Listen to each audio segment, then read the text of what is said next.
All right. I started recording, but I'm gonna just restart because I got a little bit sidetracked.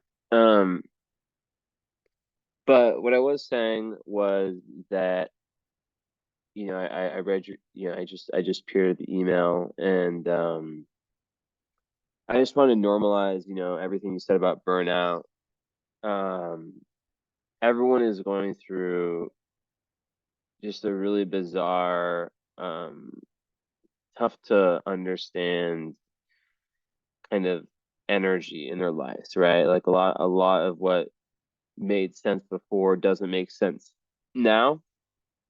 And it kind of almost goes, I mean, not beyond astrology, but beyond natal chart, right? So I just want to normalize that it is a weird time. We're going through the biggest shift in our entire lives on August 2025 is when it will start. And obviously it's not just like it'll change right away, but yeah, it'll make more sense.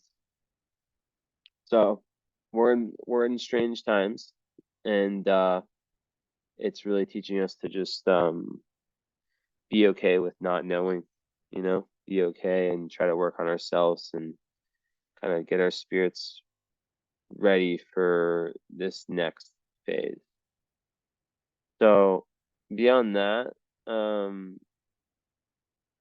let's see, 10, 11. Yeah, so we got a Scorpio, Libra moon, Pisces rising, interesting. North node conjunct Neptune in Cap and Uranus.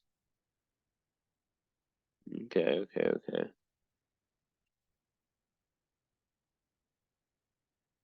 Vertex exactly with Venus. Wow.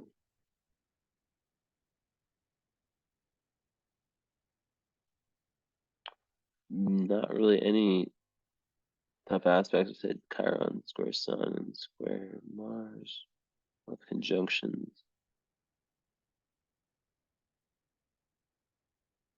Hmm.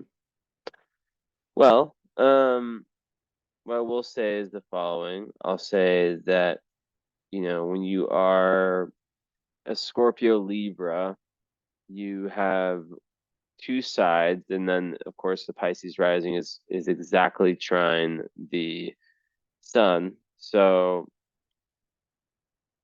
you're gonna come off to people as very, very watery. Um, Pisces rising, you have to really watch out for boundaries and people. People can project a lot on the people with Pisces rising, and the Scorpio, the Scorpio, yes, that gets along very well with this this Pisces energy. And then the moon, right? So if it's like an egg, the shell is the ascendant, the white is the sun, and the yolk is the moon. So it really, the Libra moon is quite different. I mean, it's a very creative trio, right? But I would say that when your moon is in that position, it's in Libra, so it can be a little bit, you have to watch out for people pleasing. Boundaries, once again, the two zodiac signs that I always, if I see them in a chart, I always talk about boundaries are Libra and Pisces. Libra is more of the physical boundaries. Pisces is more of the energetic spiritual boundaries. So, you have to really watch out for the energy vampire types. Um, and because you are a Scorpio, you have those spidey senses, right? And you have the Scorpio Mars too. And you definitely have a lot of kind of natural psychological understanding. And it's just really important to follow that because there is, Libra moons don't, there's an emotional need for balance, right? And they don't necessarily like to let other people down. So I think love, could be a massive part of your chart or part of your life, romantic love. What I want to tell you, 1000%, and this is like up there and all, thousand, well over 1,000. I don't even know at this point, I mean, how many readings I've done, but over 1,000. And um, this is up there for like the most, like, you don't have to worry about shit when it comes to relationships, because you have Jupiter, the planet of luck and abundance, on your descendant, which is the part of your chart that rules. You have your ascendant, which is you, descendant, which is other. So when you have Jupiter on, or descendant of the seventh house cusp, like, you are super lucky and fortunate with that. Also, you have Venus, the planet of love, with your vertex, exact degree, which just, you know, because your moon in Placidus is in the seventh in Libra, there can be a potential for having too much of your emotional fulfillment tied up in how well a relationship is going, or if you're in a relationship, that kind of thing. But a lot of your life purpose is, like, relationships will obviously be there, but and we'll get into the kind of like what the North Node is saying in Capricorn with the conjunctions to Neptune, Uranus, but you have a larger purpose that is beyond that. And Venus and Vertex together, like, yeah, it's in Virgo, so it's like any Venus Virgo person has to definitely watch out for perfectionism in, well, it starts in themselves, but then it floods out in relationships, like, just way too high of standards, like standards, not that you don't deserve high standards, but just like standards that don't exist.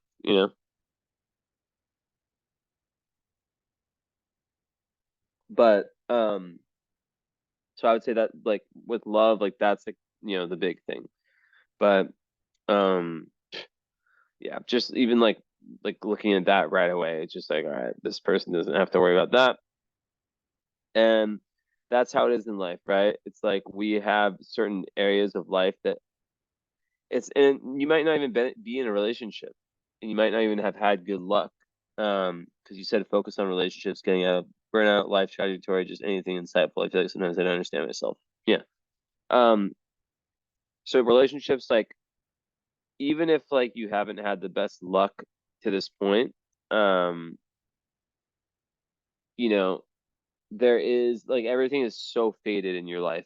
And what I mean by that is that you your relationships, they have start dates. They have, I don't want to say they have termination dates. But, like, basically, like, you are meant to meet certain people at certain times. And with Jupiter, there's a big indication. I'm gonna go off camera for a little bit. I just feel like kind of meditating a little bit. No, I know I hit end record shit. But yeah, like, that's just like the ultimate sign of someone who just does not gotta worry about that shit at all. Um, so I just wanted to say that right off the bat. I mean, while we're on the subject, I can say that, with the Libra, though, as I was saying before, you know, codependent, that is a big potential for codependency.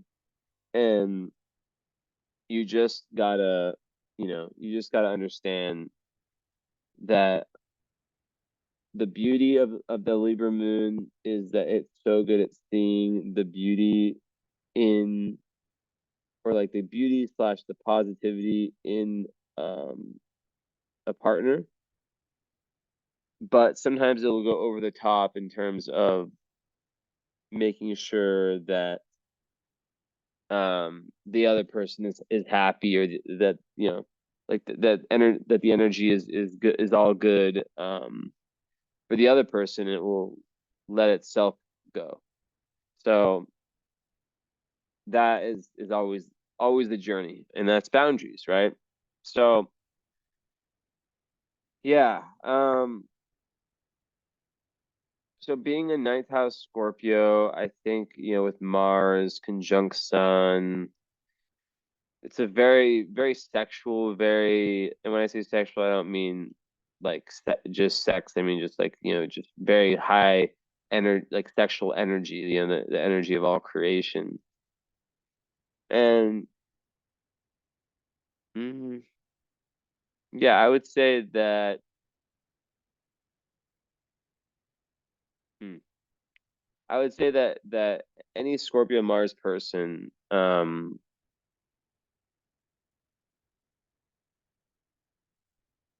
they are, yeah, they're natural psychologists. They want to get to the depths of everything.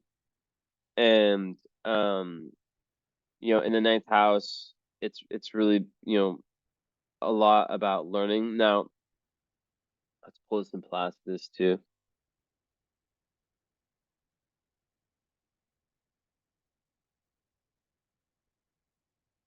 because it'll probably be eighth house.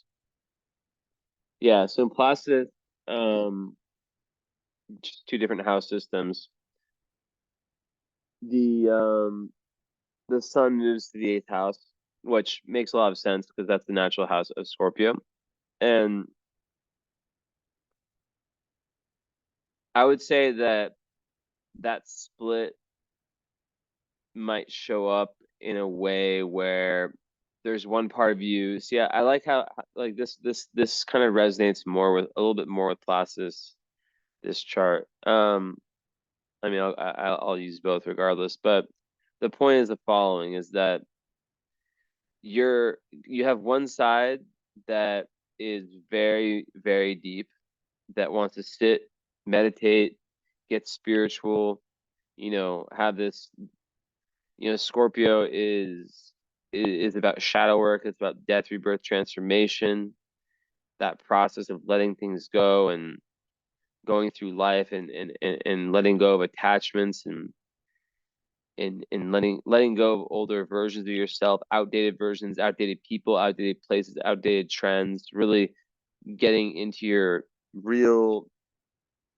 getting really real, with yourself, and any ways that you might be holding yourself back. Um,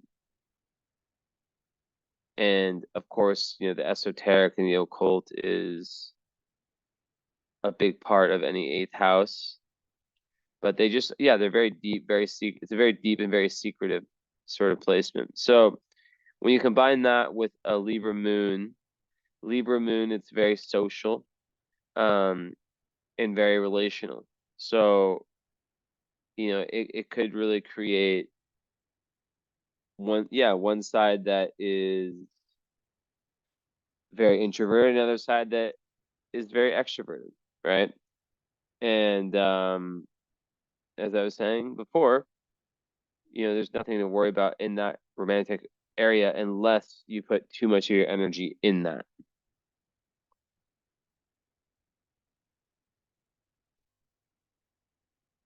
So, yeah, I mean, when we speak of, the karmic, the north node, right? We're all trying to get to our north node. We're trying to we're trying to make have that forward movement. It's that metaphoric mountain never climbed in past lives. And in Capricorn, it really is about self-reliance. Um, I always say it's about being your own metaphorical father. And but the thing that's more important is the fact that you have Neptune and Uranus with the North Node. So what this does is that it, yes, that still exists. So Capricorn, it is there is that a lot of times people who have this nodal axis, they sometimes can connect more with the gender they're not like necessarily on any kind of trans type thing, but a lot of times they feel like they were like the opposite gender in a past life, and sometimes they can be more connect more. Not always. It's just something that I've noticed and I've said, and people have said like, yeah, no, I've always thought I've always resonated more with the opposite gender. But yeah. So but when it comes to North Node with Uranus, right? My take on that is you're here to really be an individual. You're here to, of course, be your own as I said, metaphorical father and kind of boss up in that sense, right? Not because like South Node in Cancer, sometimes there's an over reliance on whether it's family or just other people close to you, kind of needing to, yeah, just difficulty when it comes to going out in the world and really exploring. So, you know, having Uranus and Neptune with Capricorn, it makes me think of like a spiritual healer. Um, although it can be so many different things.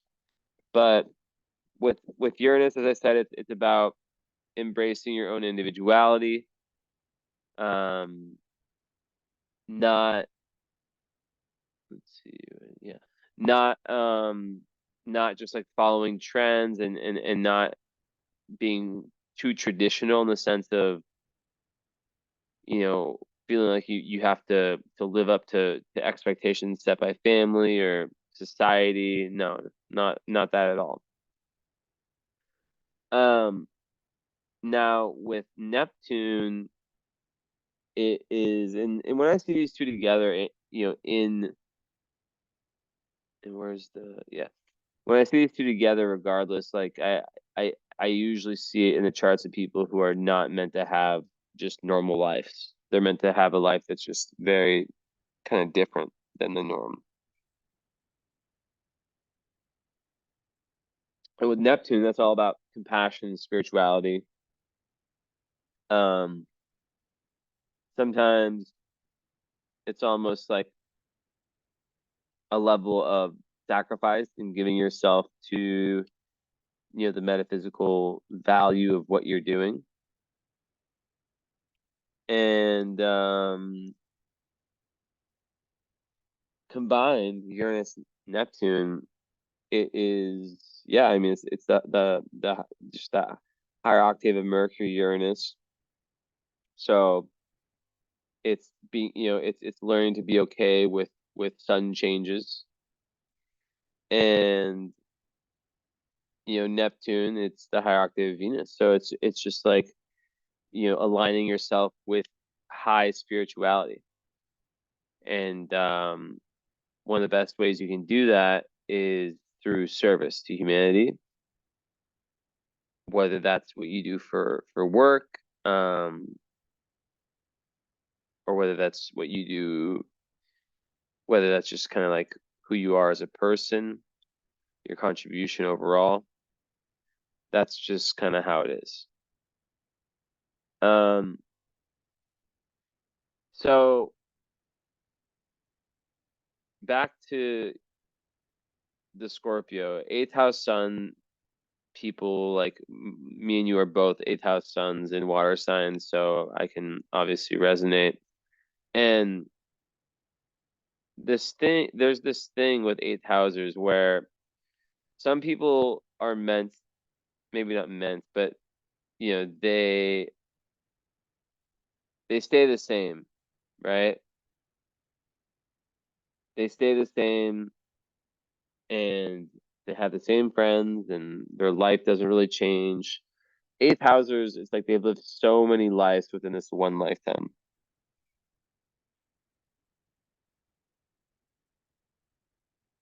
Every time I talk to one, I tell them, you know, there's probably, if you think back, so you were in 91, yeah. So you like obviously everyone to some extent goes through changes, right?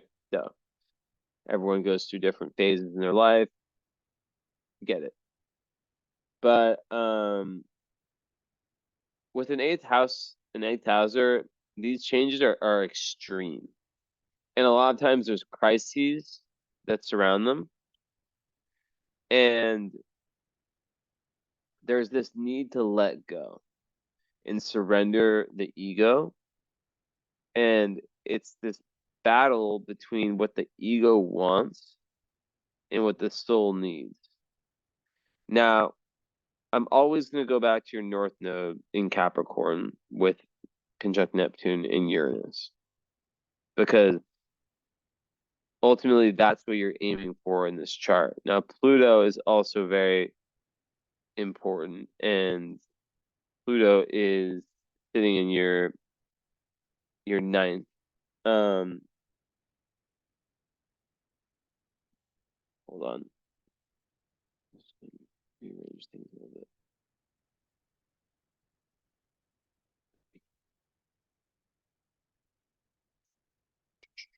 Yeah. So Pluto is sitting over there in your nine. Let's get me on camera.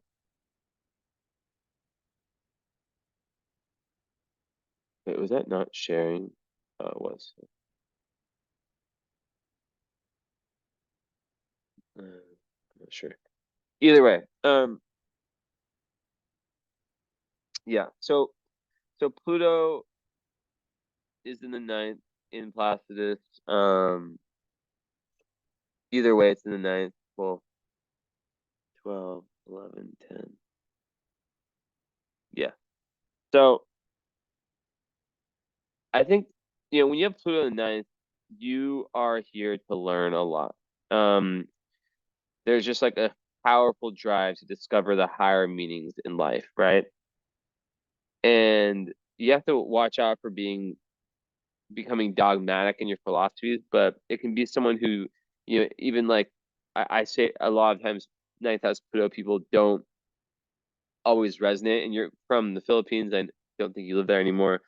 Um, they usually don't really resonate that much with where they're from, like on a spiritual level.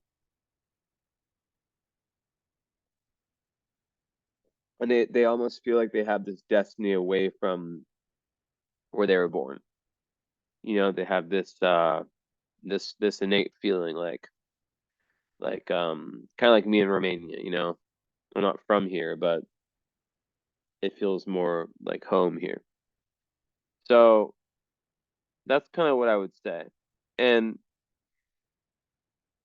with your Mercury also in that same house, there's just, yeah, like you're someone who you're here to learn and allow yourself to become obsessed with the things that really give you that burning desire to learn about, because you have this superpower of being able to it's like obsessed energy, right? But in a good way, right?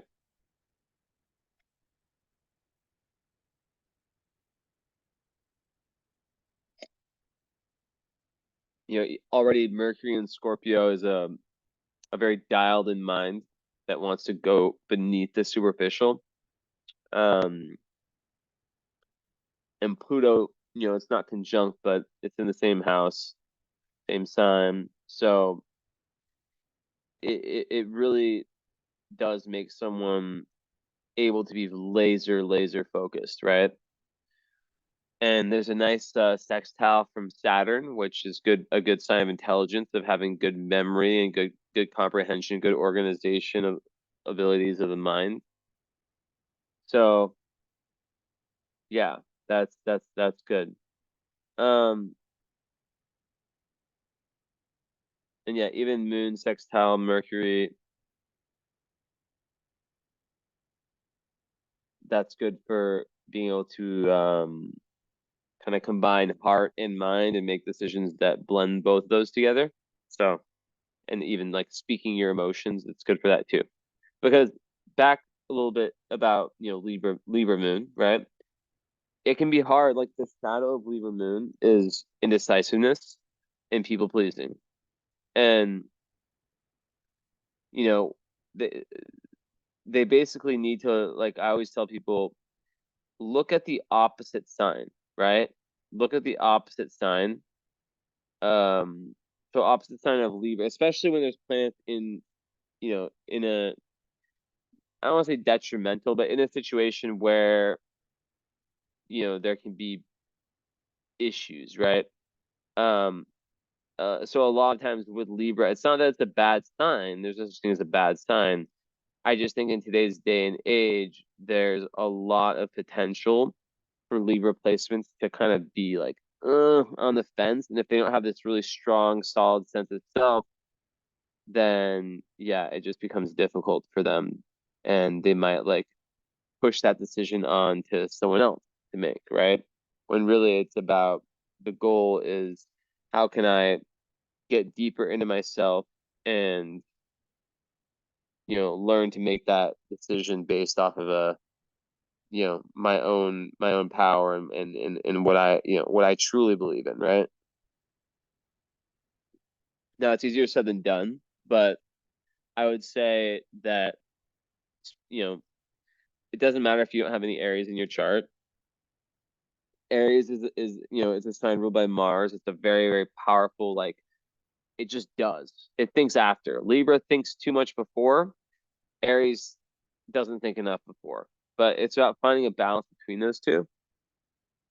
And the great thing about, or one of the great things about Libra Moon is that they're so internally diplomatic, and they're very, very good at considering other people's, both sides. And also the fact that it's in the seventh house could mean that you're meant to work with clients in some type of therapeutic or, some type of way, right? Some type of seventh house. Yeah. It's also business partners, but um yeah. So that could be one thing. But overall, I think that that's definitely a potential for being codependent in relationships. I'm not calling you that. I'm just saying there's a potential there with that placement. So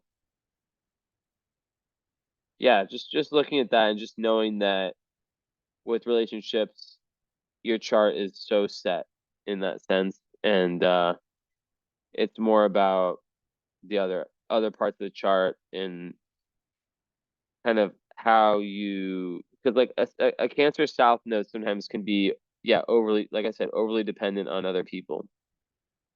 And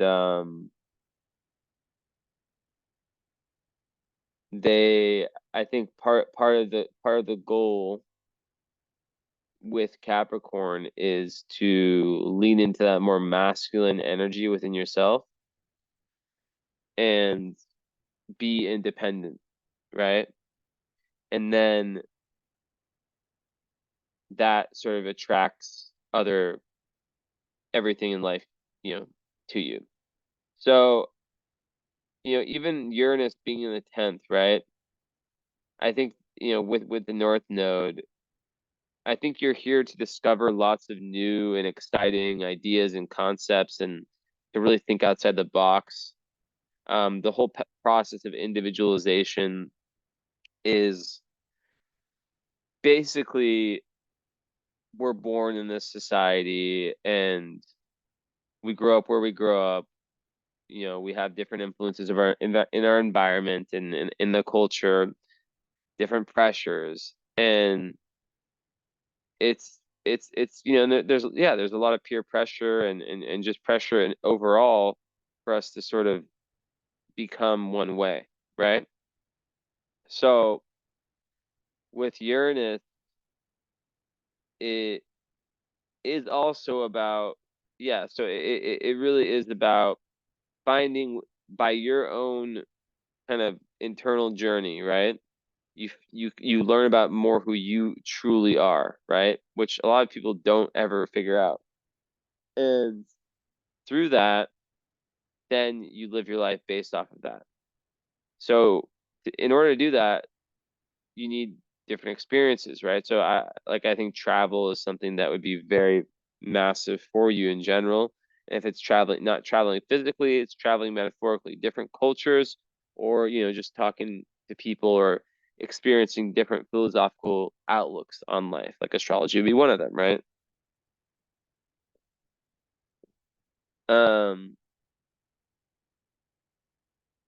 so yeah, I think like with North Node Uranus, like Capricorn is like boss up, and Uranus is like individualized, but also making a very, very um it's about humanitarianism and making a contribution to humanity in some way. And because it's in your 10th house, oftentimes that would reflect um and it's in Sag, the midheaven, you could be someone that changes different careers, that wants a career that's gonna really increase your belief system. Maybe it has to in some way to do with you know far away, being in a faraway land, teaching or some teaching something, um not even necessarily like as a physical teacher, but just something that's preparing you to be able to give value to other people in whatever way, shape, or form. um but yeah, just like it's all about maturity in this lifetime, right? And really like service to humanity, as I said before, right? So there's that tendency to become over dependent on other people and almost cling to them as like kind of like a child does, right? So I think that the Cancer South Node can sometimes burden, like especially early in life, they can be a little bit fearful of leaving home and taking those risks that they need to take, especially as the eighth house sun. Um, so like a lot of times also people with that, like they will, depending on how their father figure was, right? They will sort of be searching for this father figure their entire lives until they kind of accept that as their own role, right? And it's also a lot about finding your dharma, right? And finding your own respected place in this world. So yeah, it's kind of like a boss up type energy, right? Now the fact that the South Node is the been there, done that in past lives, right? North Node is the metaphoric mountain you're trying to climb. The South Node in Cancer is not to be villainized. It's You can use those natural empathetic abilities you have, right? Those ability to really understand people's deep emotional underpinnings. Like that's something that you can use. But Neptune and North Node, it just speaks to you being on a spiritual quest in this lifetime, right? Um, and even like expressing like intuitive and even artistic talents, right? But really the best way I could the best, aside from like the spiritual quest and like it's about feeling yourself as a part of the whole of oneness, right? And that could be done through being of service, right? Because when you're of service, you sort of blend. You feel this real power, right? And you start to understand yourself through other people, and it just, I mean, it doesn't have to have a reason, it just is something that some people want to do and others don't, right?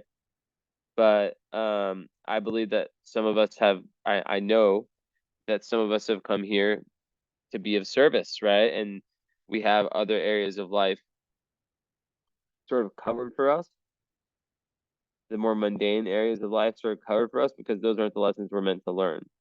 So when you're headed on that North Node journey, other things that might that might worry you tend to just work themselves out, right?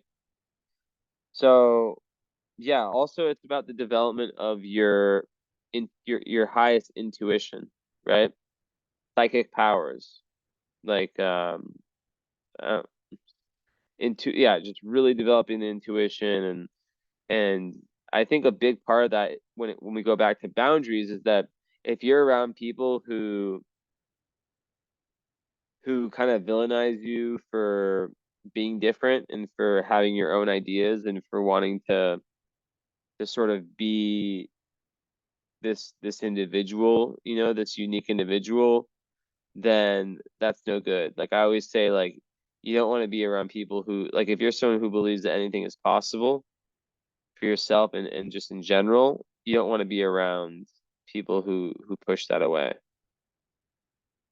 And that goes with the eighth house. Eighth house people have to make tough calls in life because as you evolve and other people don't, it can be very tricky around letting them go. So, also I think that, the fact that it's in the 11th, there's a big emphasis on yeah, just your dharma overall. And I think, yeah, in past lives, I think that you've held yourself back. Perhaps it was some type of fear, some type of emotional issue, perhaps, right? Um, and I could see, I could see it being really, really about just really want, just lots of, I could see it being like a lot of family responsibilities, right? So it's like if you're someone who was always the mother, who was always the caretaker, you aren't really able to develop in that type of way, right? And yourself as an individual. So in this life, it's really about freedom for you. Freedom and yeah, and just making sure that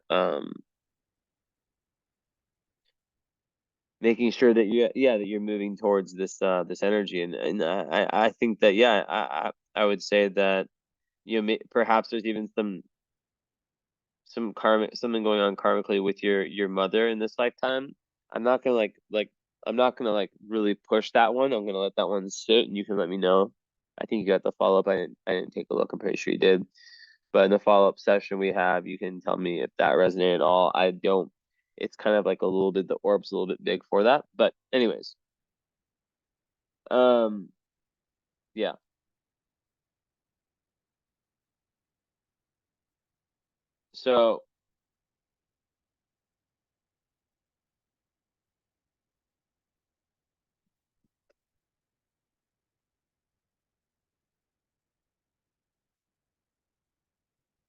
So I think even like, yeah. So like even with so this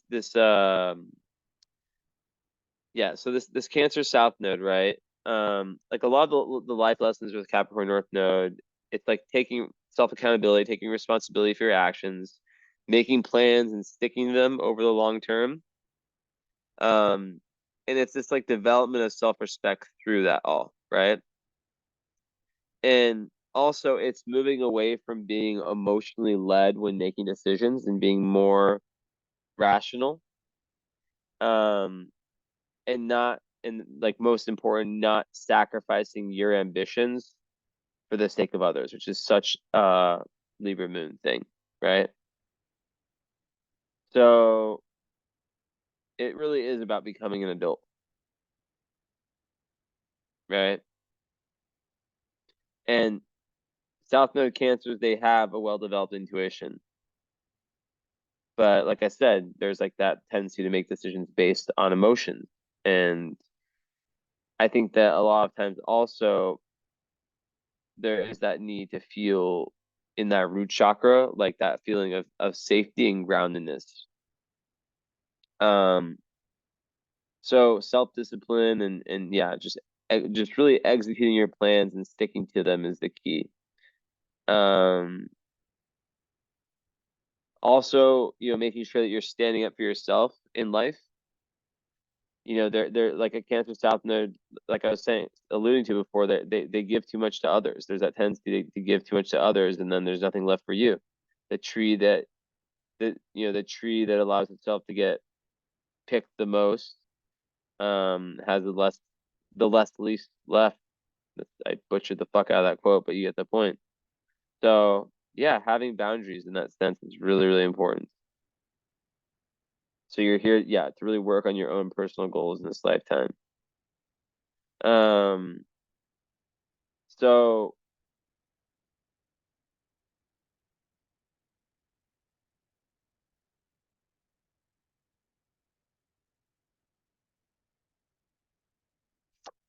I think like a lot of times Cancer South nodes when they're young, they sometimes got, yeah, they, whether it's with siblings or parents or just friends, like they are naturals at taking care of others. And they're very familiar to the role of the nurturer, right? So that's not a bad thing. And one way that we could like take this is like taking that ability, but then you know having some type of like working in psychology, counseling, coaching, astrology, something where even like medical, whatever, something where you're able to, and if you have like a defined career, I'm just saying things regardless, right? Um, but like something where you're able to take those abilities and give them to the world. That's what's being asked, right? So a lot of times people with this, like, were denied love and nurturing early on. I don't see a lot of these aspects in your chart, but that's kind of a commonality. Like different family members being emotionally unavailable. So what can happen, especially if that is the case, if the kid doesn't feel like they were given enough love and enough embedded with enough confidence early on, they can feel very stuck, and there can be that lower South Node in Cancer fear of stepping out into the world, right? And yeah, even being like stuck in the past, stuck in childhood, right? So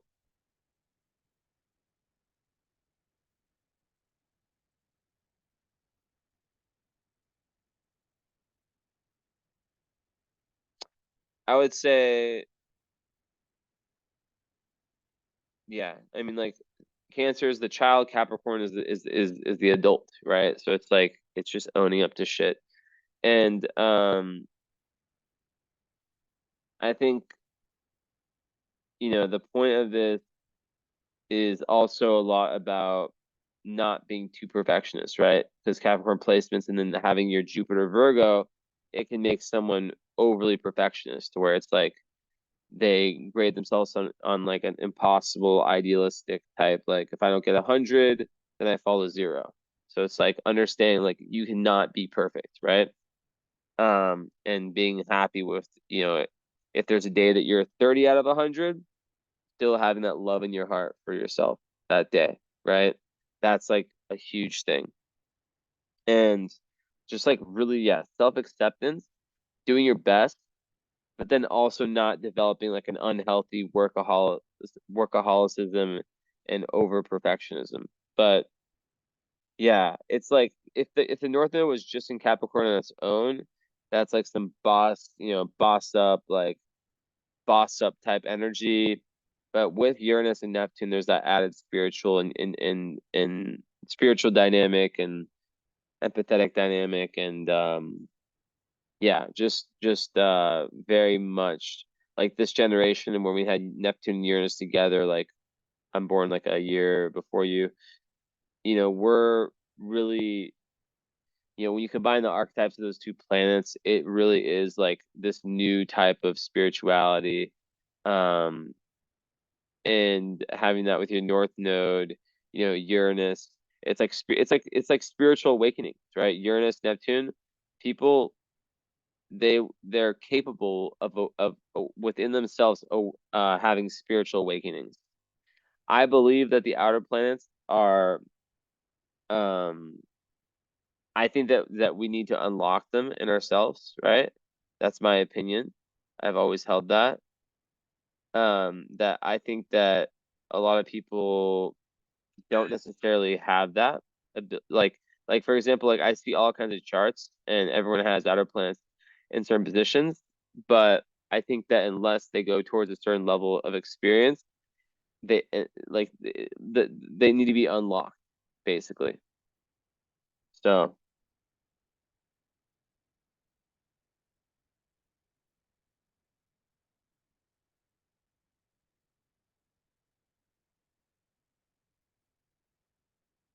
yeah.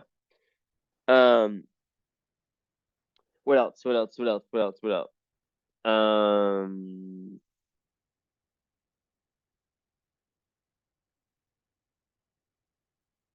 hmm.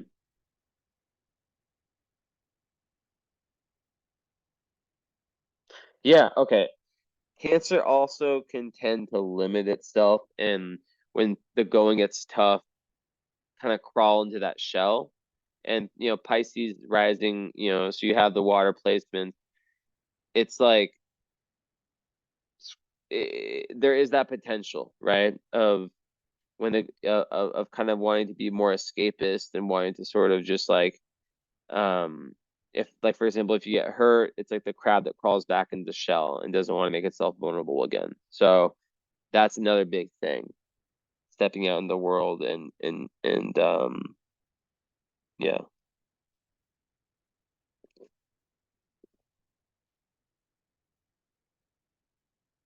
So another thing I was gonna say is that if it was just Capricorn North on its own, I would probably say something more along like, the expectations of the world. But it's like yes, it's like becoming an adult, you um metaphorically, who's able, to deal with the expectations of the world and really give back to society, but with the emphasis on that Uranus and Neptune energy, right? So I think like this is like very, very common for people who are working in something that's spiritual or something that where there's empathy, and the fact that you have Sag midheaven, that makes it very likely that you'll go through, if you haven't already, different career changes in life. Um, so yeah, I would say like the big weakness when I look at your chart, the big potential weakness, one, boundaries, like energetic boundaries. So like with Pisces rising, being projected on, and believing other people's projections of you, and two, and just like energy vampires. A lot of times the Pisces rising people, yes, having Scorpio with Mars, and Scorpio is like a very, very good because that's very assertive energy, and it's in the eighth house, so it is very like you do have like these real amazing goggles to see the truth in people. But yeah, I just think like I've seen so many seventh house Libra moons, especially with Venus in the seventh, where you kind of ask them like how they're doing, and it's essentially, wait, hold up. And you have unaspected Venus too. Wait, no. Why is it showing Venus conjunct Venus? That's weird.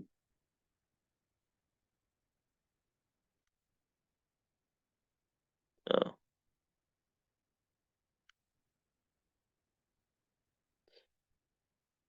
But yeah, it's essentially unaspected. So yeah, I mean that is really like a lot of potential of what I was saying before, of the person who, mm, you know, and yes, like people grow out of these types of things, but care, like their relationship status kind of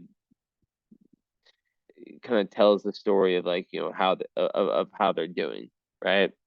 Um, so just I think the best thing is just understanding like that mantra, like I'm gonna be good in that area of life.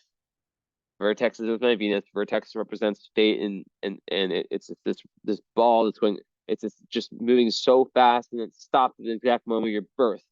So imagine it's like and like your planets are like this. You're born vertex right on Venus. So it's fate with love, right?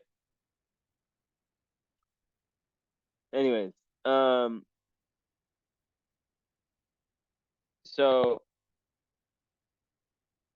I would say another thing, like with just like any yeah, like Cancer to cap, making sure you don't see life through these like rose-colored glasses. Like there can be some tough lessons learned. Um, because as I was saying, like the Pisces rising is a chameleon. It's the person who is able to blend in really well. And Libra rising, yeah, there's so many good things, but once again, it is not, yeah, it's not the best for, it wants to please everyone, and the sooner it realizes that this is impossible and it has to, like, your purpose is to be in your own power and to just like do your own thing. And if people align with it, cool. If they don't, that's too bad, you know? So it's like, I don't want to say like being a little bit selfish is good, but really finding that balance, right? So yeah, facts over feelings, but also just balancing the two. Not like being like so like, facts over feelings, but just really looking at logic in situations, right? Because like there can be like the biggest like thing with like South Northern Cancer that I see is a tendency to depend too much on other people. But it's like once they do get that forward movement, so it's like finding a career that really aligns. And I think with an eighth house sun, like this psychology is so perfect. Oh my God, or anything related to that, right? You're made for it. Um, so yeah, codependency also with the Libra moon. So like moon the seventh, like I was saying, like it can, yeah, it's like, yes, a lot of the emotional fulfillment coming from other. So I think the best way to deal with that is to find something that you're really, really connected to, um, that gives you that higher feeling of like, okay, and it's not about the like the ego which wants the job or the career that's like the highest paying possible. It's like it's more about the metaphysical value, right, of what you're doing and how you're helping people. Um, and just and even if it's not in that helping profession, just like you taking charge of your own life and like through what you're doing, you're learning about yourself in these ways, right? So yeah, and taking back your power also, right? So let's think. Okay, more. Yeah, escapism, like I was saying before, that's a big potential. Um, I already kind of said that, and you'll be tested, like you'll be tested like with your ventures in this life. There'll be roadblocks, right? Capricorn, it gives restrictions and roadblocks. Um, and you're not meant to abandon your intuition, right? Like the Cancer intuition, you're meant to, really hang on to that, but also stay disciplined and not allow things that might mess you up emotionally to kind of completely throw you off and make you give up, right? So obviously this is a lot easier um when you're doing something that nourishes your soul. Like for example, my astrology nourishes my soul, right? I think also with even Capricorn Cancer in general, like the future can be kind of scary, and being stuck in the past is common, as I said before. So like sometimes South Node and Cancer people, that yeah, they can like wish they could go back in the past. And I think one of the life lessons of the Capricorn North Node is letting go of the past and just self-acceptance of that. And sometimes there's random things from our past that just like random people or random things that come up in our dreams, or like unconscious, people that we haven't talked to in like so long. And I think one of the most important things is to not repress that, whether it's someone or a situation or something, not repress that, and to really like give it the power. If it's asking for something, just write about it, like write about it, get vulnerable about it, and then it kind of like goes away, right? Like let's say that there's like an old friend you had from high school that like kind of screwed you over in some way, but wasn't even like that big of a deal, but or maybe there's like a few comments they made that rubbed you the wrong way, and you just like you think about them, or like it was just like a kind of a weird relationship. It wasn't even like you're probably someone that they don't think about at all, right? It's like not villainizing yourself for thinking about that. It's about being there for yourself and sitting with yourself and strategically kind of planning like even that area of your life, right? And being like, okay, I'm going to journal, I'm going to write about this, and I'm going to through that, get really vulnerable and um kind of diffuse that energy, right? So yeah, that's why I do this in my crystal. Feels good. So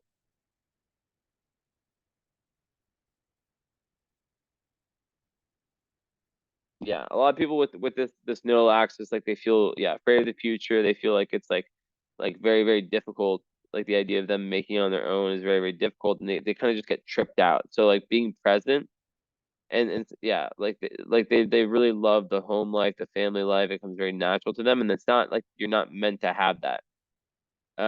It's just you're not meant to hide from the world, right? Um, because it is a form of self-sabotage, right? So, it's interesting, because like a lot of South Northern cancers don't move far from where they grew up, but then you have all this ninth house. So, I know that I think you live in Canada, I'm pretty sure. So, um, yeah, that's kind of interesting. Interesting stuff, interesting stuff. But yeah, anyways, one really crucial skill I would say for Capricorn North Node is goal setting, right? Just really, really like getting down with like making plans, schedules, all that stuff, all that earthy stuff, and just trying to kind of be as consistent as you possibly can. And you get so much out of this self-discipline, right? Like so much out of it. And, it creates people who are great leaders. Um, because they have that emotional cancer ability to help them be aware of how others are feeling, and especially for you with a Libra moon, right? If as long as you can lean into that Aries energy, the opposite sign of Libra, right? Um, and be decisive and assertive when you need to be, which by the way, Mars and Scorpio helps a fuck ton with that. Then you can really kind of like combine these energies to be a very good leader. And yeah. So there could be some real destiny for you in that sense. So Mars and Scorpio, why did I say it's so good for assertiveness? Well, Mars and Scorpio is a great placement. Now, also you have Pallas conjunct your Mars and your Sun. They're all together. Pallas is about, it's like chess. So when you have Pallas in Scorpio on your Sun, it's like when I say it's about chess, it's about like being a very good planner, right? Um, So it's like higher understanding. Um, so I always say like Palladian people are people who are very, very good at kind of seeing life as a chessboard and being like strategic in their ability. So having it in Scorpio in the eighth, with your Sun, I mean that just speaks to like that intuition and that real emotional and spiritually intelligent, philosophically intelligent mind, right? and just like, Pallas and Scorpio, with Mercury and Scorpio, you just have this probing mind that wants to go deep beneath things. Um, and yeah, so the fact that with Mars, it means that your actions will be very, very well thought out, right? And already like Mars and Scorpio is very good for that, right? It is a good strategist, but it's also someone who, you don't want to be their enemy. You don't want to be their enemy. They will sting.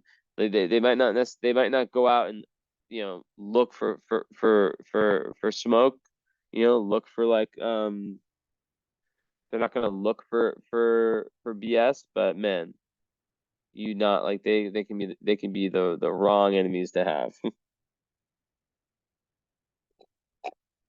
Yeah, so yeah, Mars and Pallas, yeah, lots of courage when it comes to leading others. So this is a really good strong part of your chart because it really helps out that Capricorn North Node, right? Um, they're sextile. So this Scorpio energy is very, very good for that boss energy. So yeah, great for leading others and um yeah, I mean just that kind of, like I said, that's strategic, um and it's also like almost like a fearless energy, but just like that very strategic energy. And the fact that it's with your son, um it just, yeah, it's just like very, very, very, very creative and insightful, right?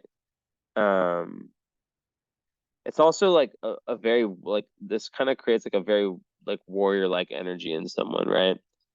um so I think that it's also quite optimistic. Um, glasses half full type energy, and very, very good for like uplifting other people. So, yeah, it's it's very good for kind of, yeah, seeing ahead and whatnot. So Mars and Scorpio, as I said, Mars in the eighth, that just makes you want to probe so deep into your own shadow work and the meaning of life and that death, rebirth, transformation. Mars eighth house people a lot of times, you do have to watch out for. So there's some stuff with Mars in the eighth house. I would say like, well, first of all, Mars and Scorpio, amazing placement. Um, it's just like creates like a psychological powerhouse. Someone who can just see through everything. Um, and they make the best, yeah, the best people, the best like natural psychologists. And whether they're in business, whatever they do, they see through people's BS, and they're not afraid to call it out, right? So this really helps with a lot of the boundary stuff, right? And it makes them really like, they have so much willpower, and they're able to concentrate it.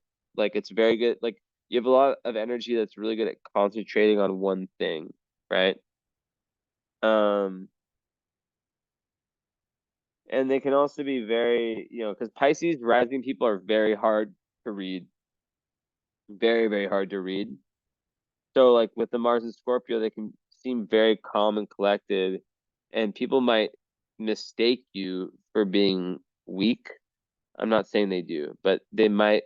If they do, that's a big mistake. But I think the Scorpio sun, people see that, they see the Pisces. It's yeah. Pisces is the outside, the mask, but then the Scorpio people definitely see that too. It's the white, and then the yoke is the Libra. So people, yeah. Um, but I would say, Yeah, so it is that calm and collected energy externally, but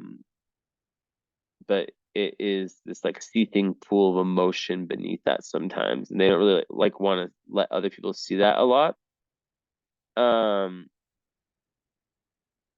so yeah, it just really they like to test themselves, and very high energy levels, very high sexual, and like lots of energy to really just pour your heart into anything that you deem that's, but very very non-superficial. But that's like where the Libra moon can go there. So it's like you have that part of your chart that's super deep, allergic to the superficial, but then the other part that's like it's able to go there if it needs to, like the Libra part.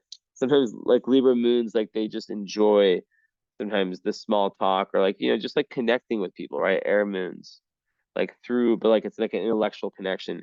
And in romance, Libra moons, yeah, of course, like I said, they have to not be in relationships where they're with narcissistic people, who does, but where they're not like people pleasing and all that and giving too much. Um, but yeah, they want that fairness, they want that fairness, they want that balance of both people kind of being able to communicate very well, having a very strong intellectual connection. They want to be best friends, you know, with their partners where they can just talk for hours. So yeah. Um, but yeah, it's also very, very intense. And like with the Mars and Scorpio, right? Very, very intense. And they do have this very strong sense of purpose, right? Where they will get, they're good at getting to the goal, and they're very resilient. So it's very, very good for your North Node journey. Also, I would say like romantically very, very loyal. But they need like a partner who can share that level of depth with them, right? So yeah. Um, so Mars in the eighth is interesting for sure. Um, I would say it opens up the gates to the unconscious for you. So it's the house of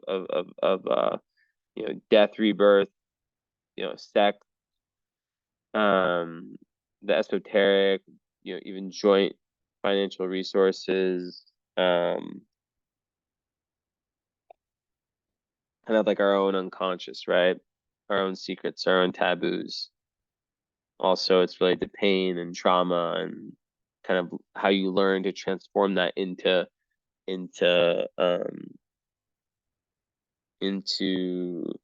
real power, real internal power. So it's a house of power as well.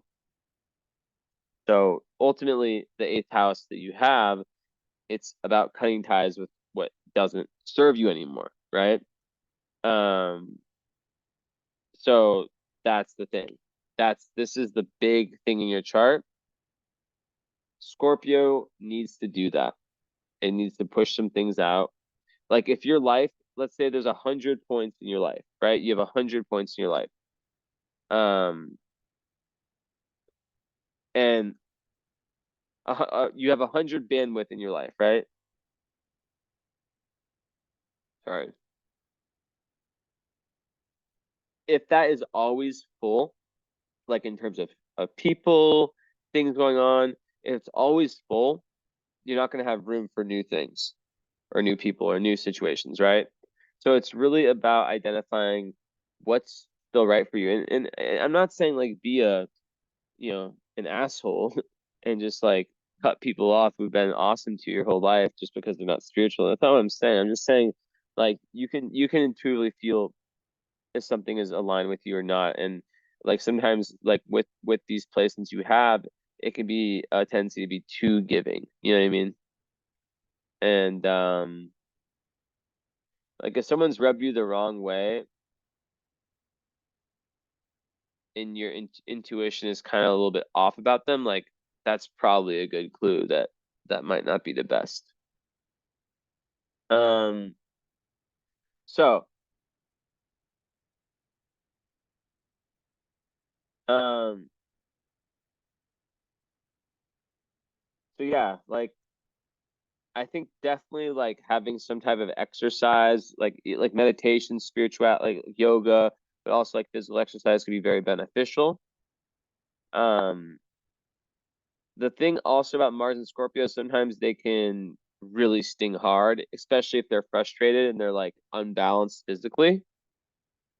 So when they are doing something that is making their body feel good and their mind feel good and balanced, like, you know, also, like, I'm not gonna lie, they like to have a lot of sex. Like, let's just be real, you know? But um it's more of a deep type of sex. Also, it rules kind of like sexual taboos. So yeah. But yeah, I think that there's like, yeah, there's a level of persistence here, ambition. It can be like someone who's very obsessed with their goals, and it just works really well with your Capricorn North Node, right? And the fact is that it's an exact sextile with it, the Sun and Mars. So, your Scorpio energy is really, really helping your North Node journey. And I think like the fact that it's in the eighth house gives us a clue that, like, yeah, you could do anything, right? You could your goals, you could do anything with your life, but it would probably be easier with a chart like this to be doing something dharma wise that you're able to through your work also access you know the like the personal growth, right? So um yeah, I think eighth house Mars, like, they work well under pressure, um like in crisis situations. They can handle that shit. They can handle the darkness really, really well. And they're also very good in the Mars eighth house person would be very, very good at helping other people who are going through really crazy tough times, because they're able to take in, especially the Cancer South node, they're able to take in that energy and not be just too thrown away, like, around by it, right? And then that helps them connect to that Neptune North Node energy, right? Like, for example from my life, right? Like, by me talking to all these different people and hearing like the collective experience of like all these people right now going through like a very similar thing, that's Neptune, right? That's like me connecting the collective unconscious through that. And Uranus, an example, would be like me doing a reading and me having a follow-up and me just you know getting a download, me doing a reading and getting a download of someone's chart, right? Now also we have to talk about, yeah, just how much the occult and the gates to the underworld are open. Astrology is huge. Anything that, studies of life after death, like death in general. So yeah, there's a lot of people with this, like they can have like lots of, like, experiences in life. They're just like sudden, like, big shifts, sometimes crises. um and yeah, like, it's all about self-discovery, so it makes someone like really want to like be brave and go deep into their own inner darkness. And there can also be some subconscious fears that get faced in that process, right? So, having well, no planets in 12th, right? So sometimes people with this, they suffer from anxiety, um and just different, like, deep rooted fears that they're meant to really confront. Now, I would say that some people with this, they go through like near death experiences. Not always. Um, you have to watch out for being like accident prone because it can just be very like boom, boom, boom. Um, and I would say like with Mars and Scorpio, Mars in the eighth house, it's just like one of like the low energies is being like overly controlling, especially if there's like a fear of abandonment.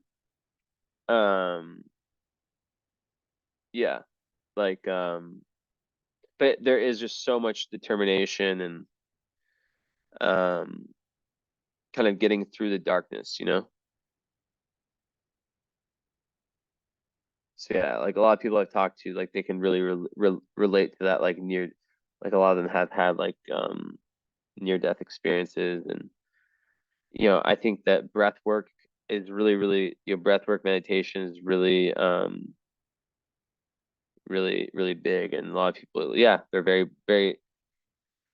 brave, and yeah, they just need to like really, yeah, like I keep saying, dial in on the boundaries, because the Pisces rising people, they can just kind of go with the flow in life, and um it's like, North Node Capricorn, it's like you must be turned into to like the conductor of your own ship.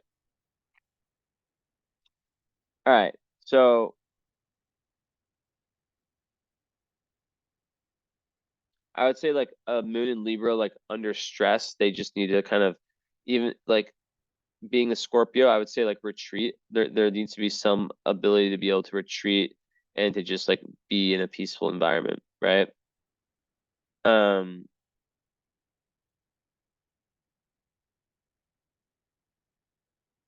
so yeah. And also, okay, so your Saturn return happened recently, so that's interesting. So you've probably, there's a high likelihood of 11th house that you've sort of been initiated into your life, or you're starting to really feel initiated into your true life purpose, um, or at least like a higher level of it.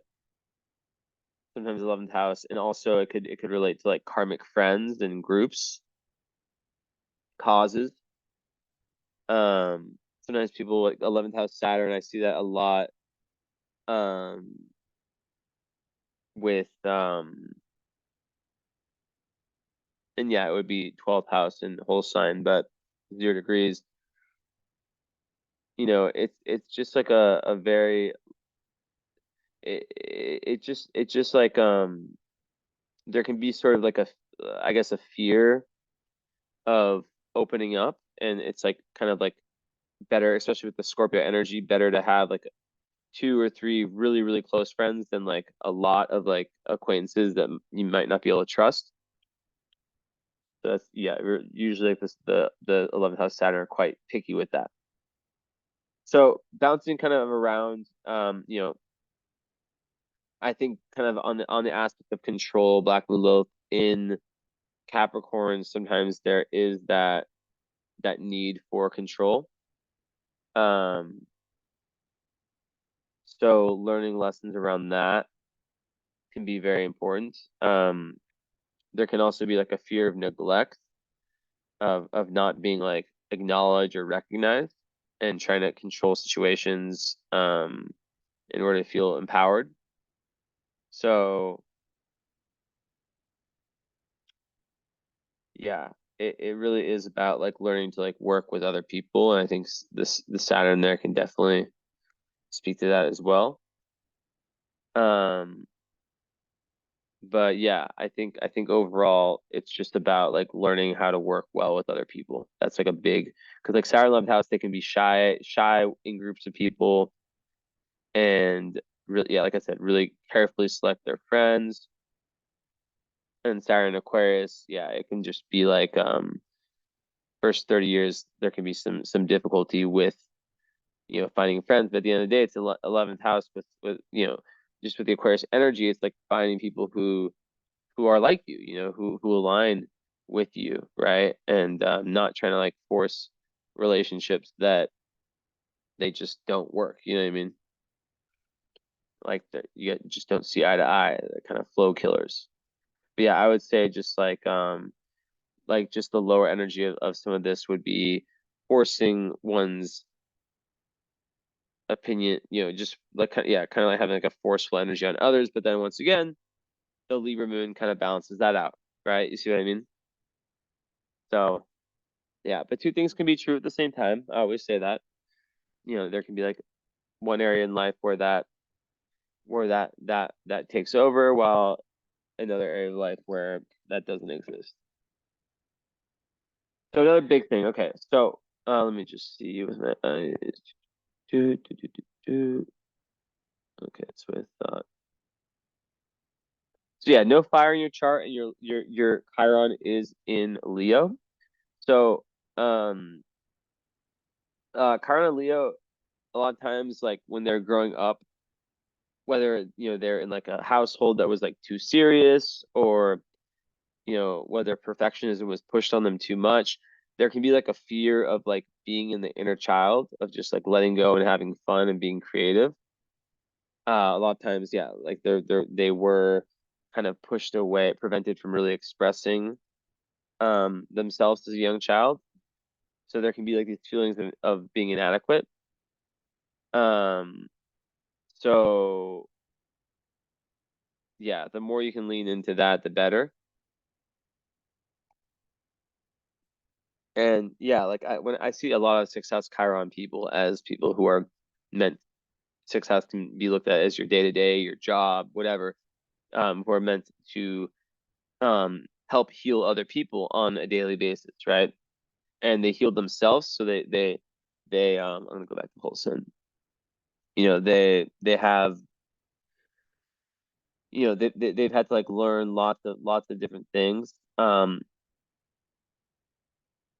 But then through all that learning for themselves, they're able to push, like, help other people with that. And even if you are someone that like works with clients, like you'd be very, very fortunate, because Jupiter's on the descendant, so you'd be very fortunate in terms of the clients you get and whatnot. Um, Now, yeah, so even with whole sign like Venus in the seventh, like, yeah, like that's just like, I would, like I said, worry. I wouldn't worry about relationships.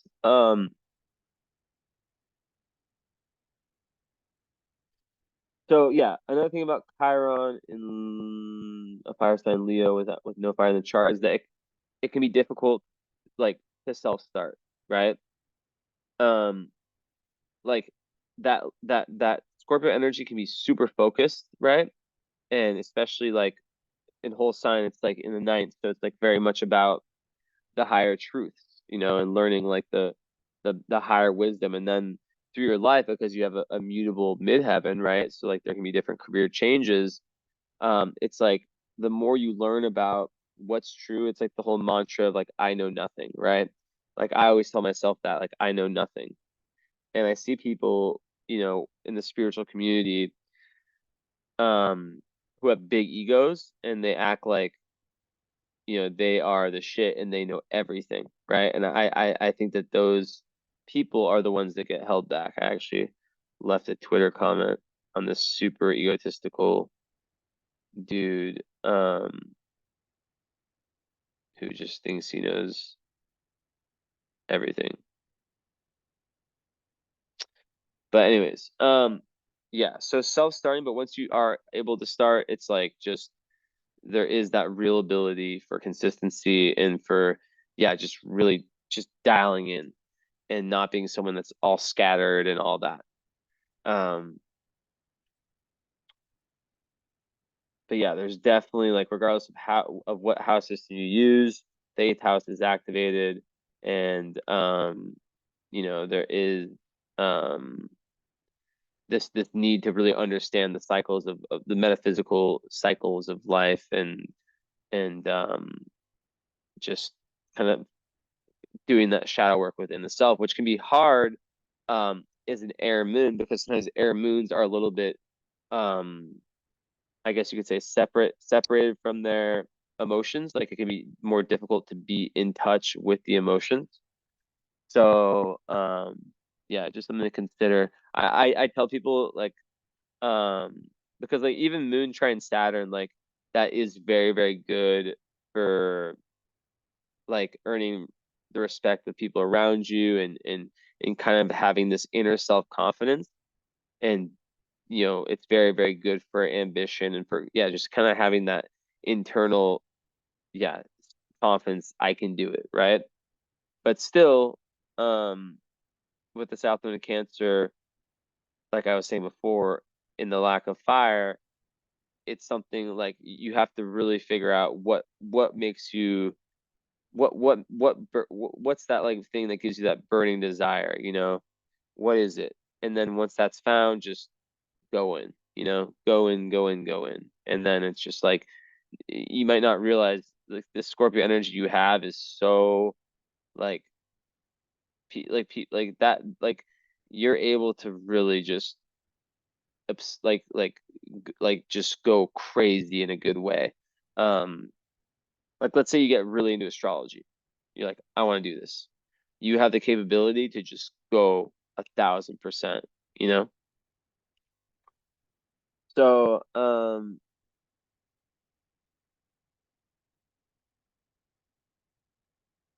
yeah. And then of course having Sun conjunct Mars, I mean, while it's sextile Jupiter, Sun can sextile Jupiter's, yeah, it's great for kind of having this like light and positive energy. It's good for it's good for people liking you, and it's a quite fortunate placement, right? Just in general in life, and like I said, it's on your descendants, so it's good. Yeah, relationships, you get lucky with those. Um, but yeah, Sun and Mars together, it's just like we just went through like this Sun Mars conjunction in Scorpio, right?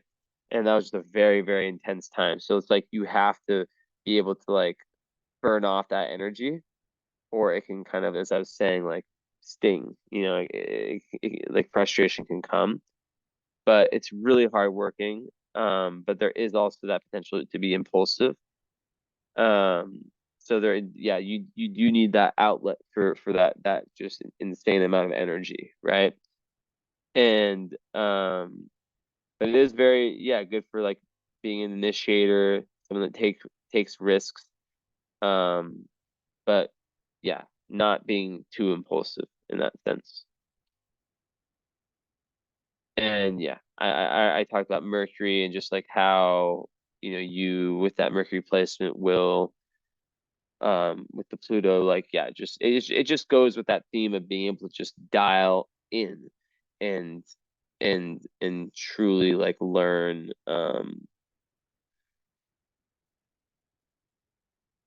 yeah, just really become obsessed with whatever you're learning, and go all the way, while some people might be held back. Okay. So sometimes like if you look at whole sign, like the Saturn, we move from the 11th to the 12th, there can be like a fear of there's just like a need to like examine the hidden realms, right? There can be like different like phobias. It can sometimes also be related to the father, um, issues there. And because it rules your north node, I think that kind of connects your nodal journey to being, really connected to service and to the collective unconscious, and how sometimes like people with that placement will just abandon themselves to the unknown, and yeah, just fear anything that they can't see, right? But then they get past their Saturn return, they're like, all right, I'm ready, I'm ready to truly tackle, to really, really. So a lot of like very mystical and spiritual people have Saturn in houses like this, right? Because they can yeah, have like, yeah, it really is just like have that very serious, disciplined learning about, um what's beneath the surface. So more about love, obviously Moon and Libra, we get it, right? Like there's that mix of like needing needing that intensity, that closeness, that passion of Scorpio in the eighth house. The high sex drive that would come from Mars and Scorpio. I don't really talk about sex much, but that's a big one with it's not Kazemi, but the conjunction. And Juno represents like your ideal mate in a sense. So Capricorn 11th, it would be more along the lines of someone who has their shit together, potentially someone older or at least more mature, um, who also like there's a level of friendship and um kind of that being important, like being able to like socialize with your partner, have similar interests per se per se. Like, some couples like they have completely different friend groups, like they don't really their friends don't get along with the others. Like, yeah, being able that would be something good. But just in Capricorn, it's like about respect and mutual respect between the partners, right? So, and then also it's, kind of goes along with that Scorpio energy of wanting something serious, like you don't have like, even with the Virgo Venus, it's like you don't really have this flimsy energy in relationships, right? It's like you want something with very solid foundations that is going to stand the test of time.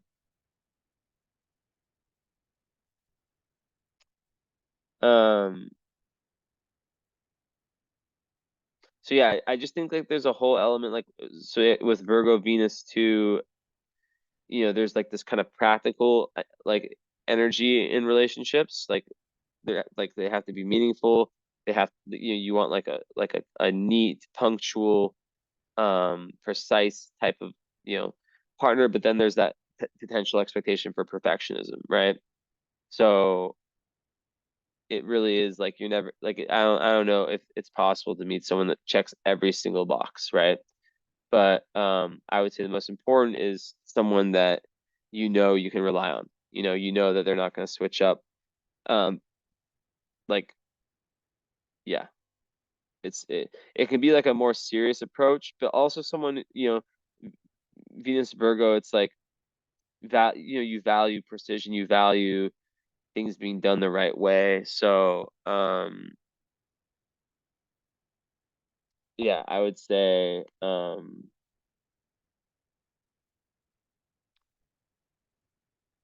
someone who's inconsistent or even like not clean.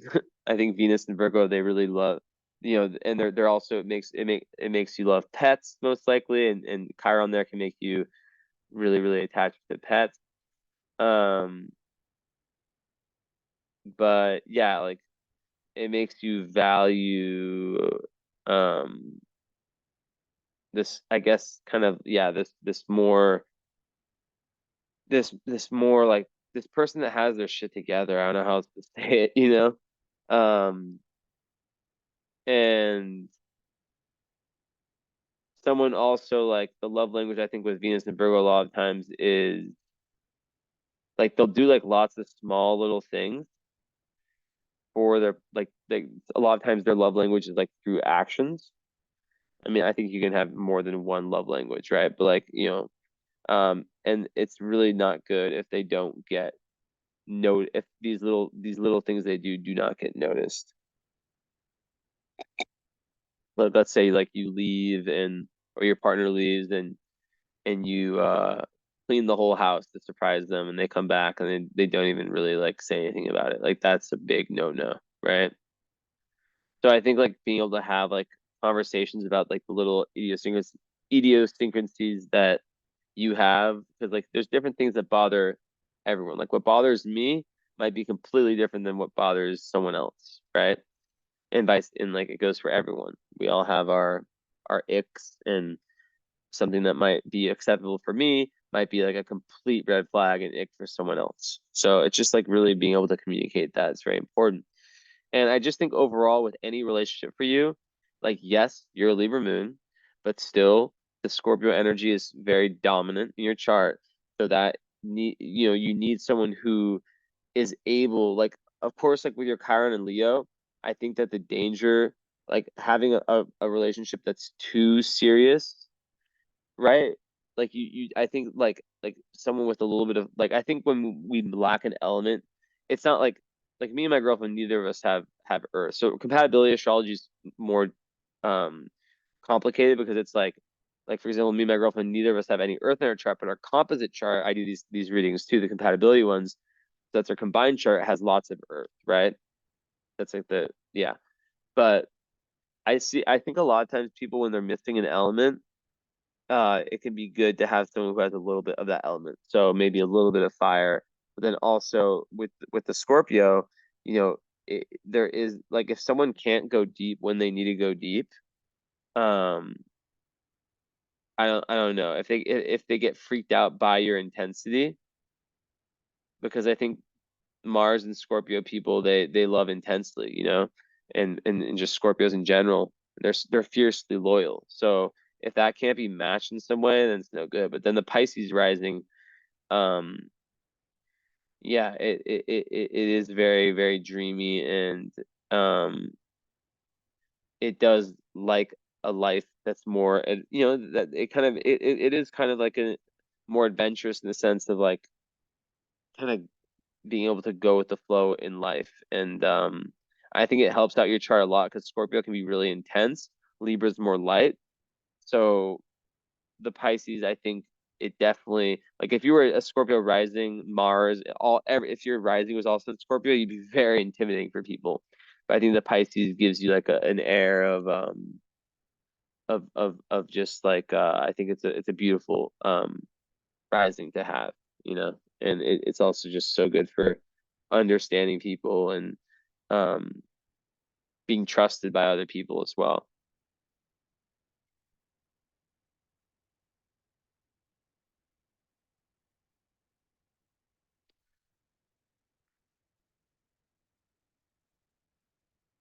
Yeah, even Jupiter and Virgo, like Jupiter, it makes everything bigger. So that's, you know, like I said earlier, that's the potential obsession for perfection, for detailed perfection. But then also it's that high desire to be of service. And yeah, so I like that placement, but always watching out for the yeah, for that potential for perfectionism. And I think Vertex and Virgo, it's just like someone who's destined to help and heal, right? Um, there's like a gift in that area, and to have Venus with it, I already said, like, you know, that's a lot of fate when it comes to love, but I think like also, you know, the fact that it's in Virgo, it could be like a connection to nature, to herbs, um, plants, things of that, yeah, of that nature, going hiking, you know, getting into nature. So, yeah.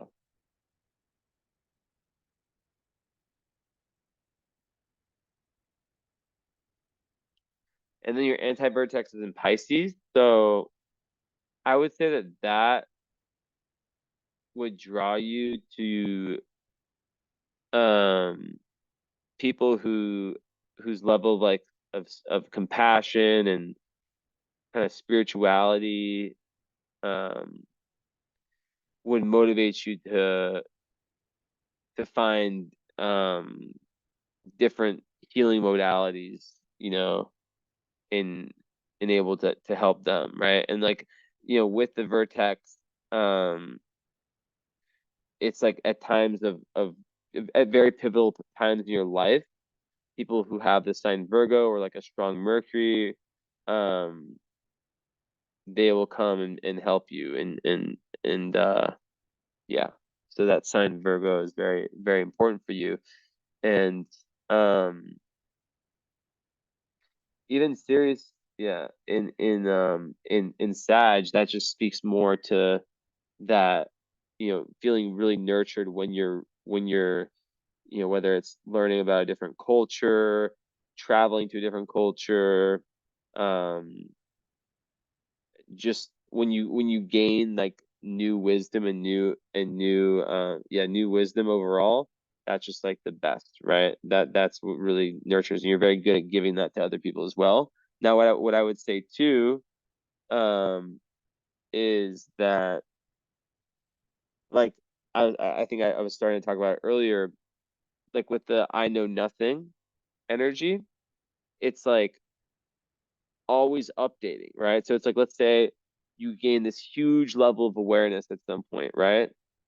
Um, you gain this huge level of awareness, and then suddenly you're like, all right, what I'm doing right now, work wise, dharma wise, like your kind of life purpose wise, it doesn't align anymore with my new views. So because you are going through so many death, rebirths, and transformations, so it's just like being brave enough to kind of not like just flip and switch and all that all the time, but just being able to be flexible and understand that your life purpose is not one that is going to be similar to everyone else's, right? Um, okay, part of fortune, interesting. In the 12th, okay, so that just speaks to like how when you are aligned with um kind of your own spiritual purpose and like that whole thing about like the collective unconscious and that oneness with others, that's when you're in your flow state. And then in Aquarius, it's speaking about how so it could be like, you know, like yes, there's a lot of energy of like being able to work. I just think there's a lot of leadership potential in your chart and just like the like just how much freedom in nonconformity equals happiness and joy for you. So just like really, like I said, blazing your own individualistic path. Um, so yeah, I think you're a very dedicated worker. Also dedicated, you know, when it comes to your intimate relationships and if you have clients, your clients. And, Vesta and Virgo is another potential one for perfectionism, right? And sometimes it can be like that expectation of that. So if someone doesn't get past their own inner perfectionism, then they can sometimes expect that from, you know, some like the other people in their life. But once they learn to not be overly critical of themselves, then they have a more relaxed attitude towards other people, which is very important.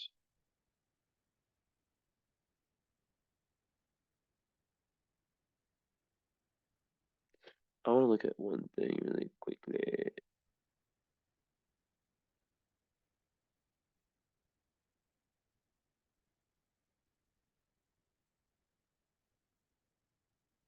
I just want to see something.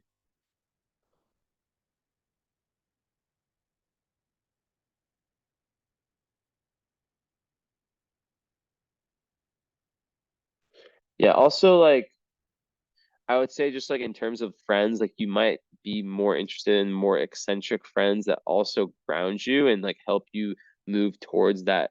Like it could be that you're like learning to like have friends that it's more about them. How do I say this? It's more about like they might be a little bit more quirky, a little bit more different, but you really really get them. They really really get you. They really really give you freedom. You really really give them freedom. Um, and you want to be a part of groups that you feel completely liberated from past conditioning when you're in them. And then with Neptune, I think that it's just about kind of yeah, almost feeling like a very deep spiritual connection with your friend groups and just like any organizations you might join. So yeah. Okay. I was gonna look at oh yeah. Yeah, oh yeah, oh yeah, oh yeah, oh yeah. Oh yeah, let me see if I have this over here.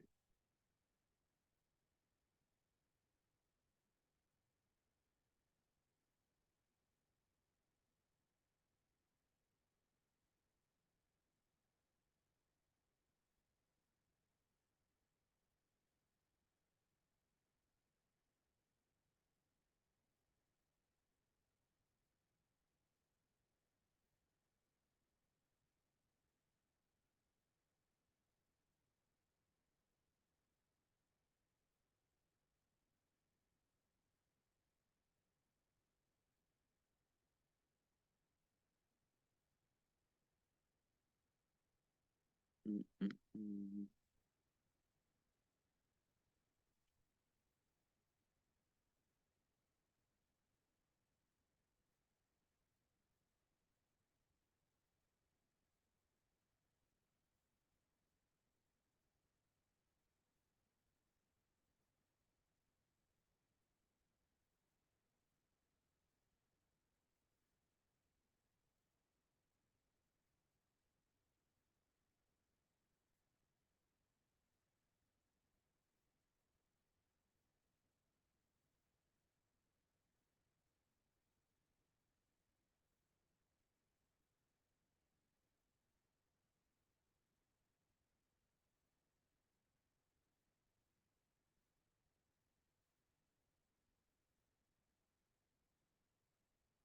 Okay.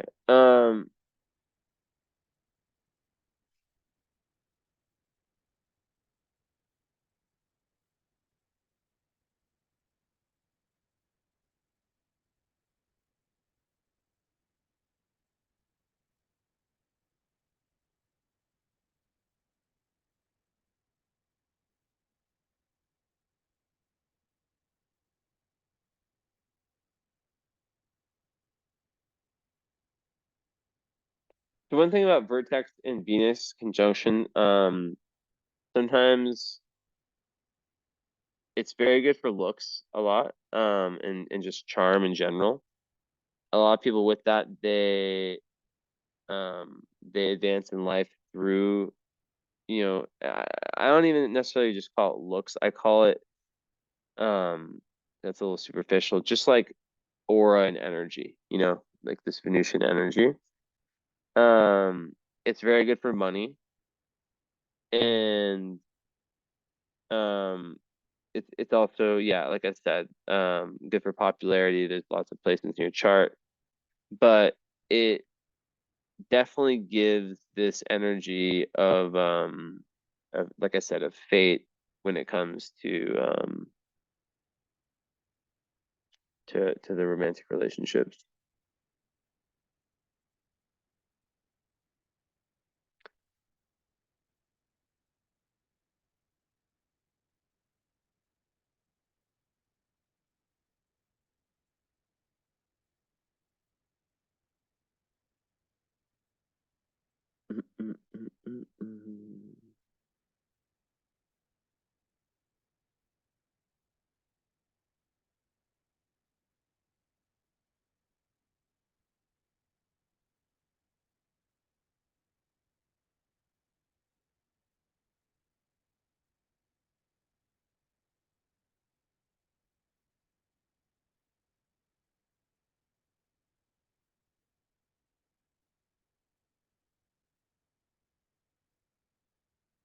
So 0 degree Saturn, the way I um look at that is it's like a new karmic um journey for you.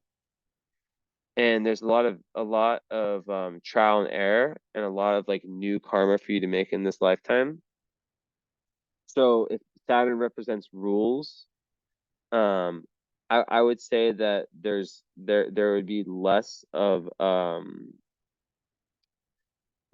like a push related to Saturn. Like Saturn can really um kind of, yeah, like Saturn in a chart can really create lots of restrictions. So at 0, whether you consider it in the 12th or the 11th, um I just think that there would be like it would be more freedom in that area of life, right? And especially it's a planet of karma, so it would be, karma that's more new karma, especially around the return. I'm curious how that went.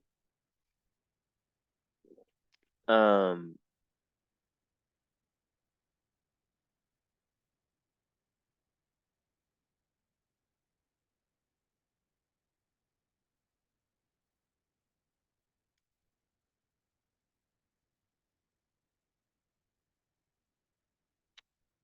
Yeah. Um, like there's definitely a very clear lesson to be learned with Saturn at 0 degrees. Um, but it's not like there's so much fate around it, right? If that makes sense. It's like a very pure energy where there's like a lot of potential to kind of integrate it in a new way.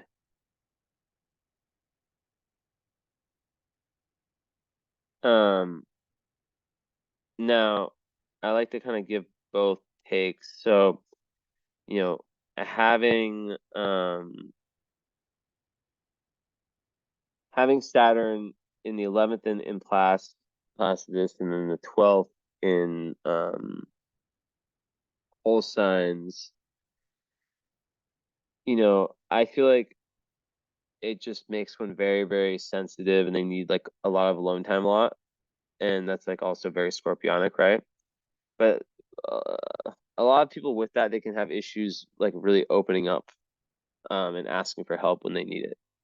So, and they can feel stuck in the past, which is like what I was saying earlier about the Cancer energy South Node, right? And there can be like these issues around forgiving oneself and um for the first 30 years or so, like so until like recently, it can sort of block some of the ability to get deep into the collective unconscious, right?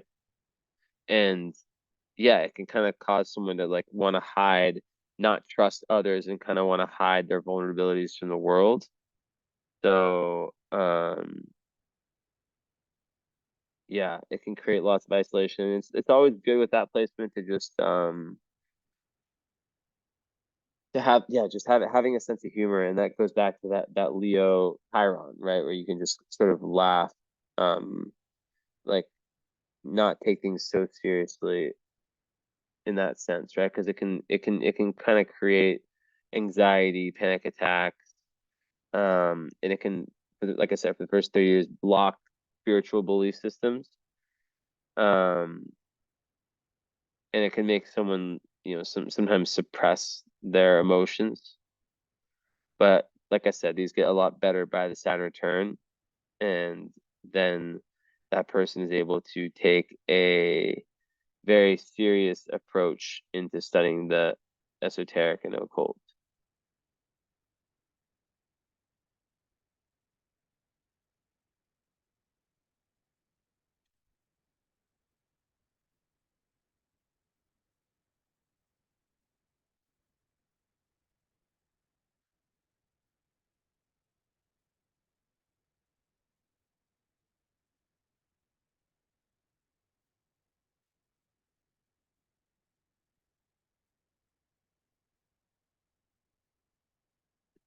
Okay,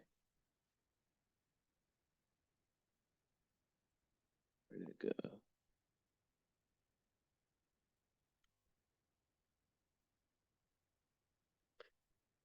So yeah, how long I've been going? 2 hours, 2 years, close to it.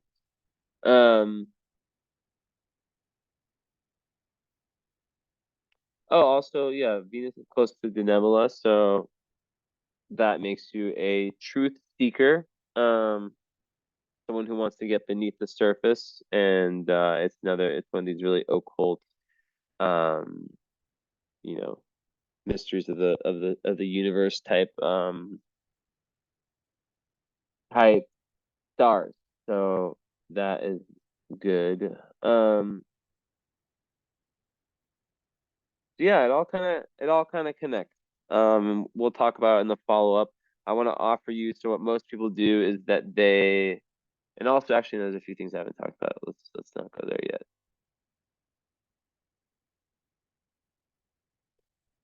So yeah, even like it's like nearly 10 degrees, but like Sun and Pluto are, like I would say conjunct. So, that it just reinforces this like transformation being this key fact in your life, and shadow work and being able to let go of what's no longer needed and really take that deep, honest look inside yourself. Um, and then yeah, Sun square Chiron, right? So this all goes back to, and it's Sun and Mars are square Chiron, right? So it's like your Chiron and Leo, like I already kind of explained, that's like the, you know, usually shows up as like a fear of self-expression and kind of being able to let loose and be in the inner child. So the Sun square that, a lot of times that, I don't like to say Sun is the father, but oftentimes it is. But I've found in my readings that it's not always that way. And a lot of times there is some childhood wound that needs, connected to the father. And with Saturn in the 12th in the whole signs, that could, it could very well be the father. Um, but really, like every healer I know has aspects like this. And it's really like through going into this wound that you find like these unique talents, even latent past life talents, right? That you're able to use to help yourself, sixth house, Chiron, to gain that fire, right? To find that, to really, and you lack fire, but you still do have Mars conjunct Sun, so it does kind of help that out, right? It's not fire, but it's a very fiery placement. But like, yeah, that just gives you like a lot of, like a lot of counselors, coaches, astrologers, all those types of people have that, because it gives them that ability to really tap into other people's pain. And then Mars, Chiron and Mars, that it's just the same theme, as the Chiron and Leo, where it's like issues with being assertive. So I just wonder how those two work together. The Mars, Sun, um, and maybe it's something that had to be worked on, that was not easy, and then you just got to a certain point of healing and then just opened up. That's what my take would probably be. It would be that through your own work, then in your own confidence, and moving into that north node, a lot of that opened up. But yeah, Mars Chiron people usually, yeah, there's difficulty with assertiveness. There's like maybe like early on, there's anger, like whether it's from like a parent or whoever, right? And they fear that, their like that their requests will be met with anger, right? And the Libra moon doesn't want conflict, so it can kind of like make one easily hurt, and yeah, like not want to, like kind of just like stray away from those conflicts at all costs. So it all goes down, yeah, to really working on that inner child work, and that strong sense of self-worth that comes from that. And yeah, and just like the more you're like, the whole chart, the more you're in your north node, the more you're in your Pluto. So the more that you're doing that north node in Capricorn, being your own metaphoric father. So I wouldn't be surprised if there was some difficult karma with the father. Um, I wouldn't be surprised at all. But then at the same time, hold on, it can also, astrology is interesting in that way, where it can be like, very, very physical, or it can be very, very metaphoric, right? So, um, yeah, yeah. So let's take a look at this. Um, yeah, I think even like with the Vesta there, I would just say like, yeah, it's just another clue of like, you're someone who, like, if there's like a tough relationship, you're willing to do the work on it. You're willing to go to the therapy. You're willing to do to do whatever needs to be done to make it work. So it just comes down to finding that person who's also as serious as you about it. Um, okay. But yeah, even Mars conjunct Pluto, like that is like, like that makes up for so much of your lack of fire. It's just so resourceful, and there's like so much energy available. So it's like really like, the more that you dig into, like, so this is kind of like a key, it's unlocking a key in your chart. It's like Pluto ninth house. It's like the more that you're just like allowing yourself to just like go and obsessed with different philosophical outlooks, eventually you find one or two or three or whatever, you know, you increased your worldview and your idea of truth, and then you just dive into it. But like Mars Pluto can give like a very volcanic temper and super sexual energy. So just knowing that is very key, right? And yeah, but you have mostly blue aspects, which are the ones that are the smooth flowing ones. Um, yeah, definitely like not like the yeah, like a very yeah, a lot of aspects that speak to like an unconventional life. Um, like a new way of doing things, standing out, making a difference in society. And then even with Jupiter and Neptune trine, that's just like very artistic, very spiritual, like kind of like, but like it can also be taken for granted, right? Um, but like it makes you very, very inspirational to other people. The Mars, sextile Jupiter is always good for, yeah, for like, yeah, it is good for like the achievement of goals and being able to inspire other people. These are like, yeah, like sextiles are not, they're like little talents, right?